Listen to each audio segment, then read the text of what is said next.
Magandang araw! Marami ang nagtatanong kung paano malalaman kung pwedeng ma-approve ng hanggang 10,000 sa Pag-ibig Safe loan. Totoo bang may paraan para i-check ito? Alamin natin ngayon. Hi po, gusto ko pong mag-apply ng safe loan. Paano ko malalaman kung 10,000 siya ang pwedeng ma-approve sa akin? Magandang tanong iyan. Ang approved loan amount ay hindi pare-pareho sa lahat ng miyembro. Nakadepende ito sa remaining at available funds mo sa Pag-ibig account mo.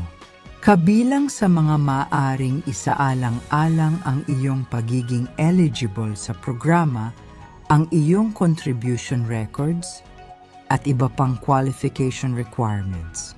Kung pasado ka sa assessment at sapat ang iyong loanable amount, maaari mo ay umabot sa 10,000 ang ma-approve. Ngunit hindi ito guarantee para sa lahat ng Pag-ibig members. May paraan ba para makita ko agad kung magkano ang pwede kong ma-loan bago pa ma-approve? Kung available ang feature sa iyong account, maaari mong gamitin ang Pag-ibig Online Services o ang opisyal na mobile app upang tingnan ang status ng iyong application at iba pang impormasyon.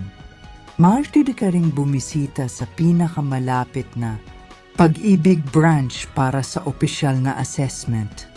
Ang eksaktong loan amount ay malalaman through remaining balance and available funds sa inyong Pag-ibig account at 90% ang makukuha o 10,000 pesos para sa safe loan. Kaya pala hindi lahat ay siguradong 10,000 ang matatanggap. Tama, ang pinakamahalagang gawin ay siguraduhing updated ang iyong records at kumpleto ang requirements. Tandaan, ang approval at loan amount ay laging nakadepende sa remaining balance at pag-ibig.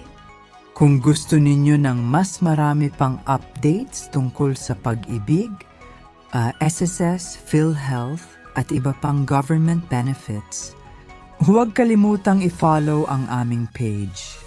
Maraming salamat sa panonood.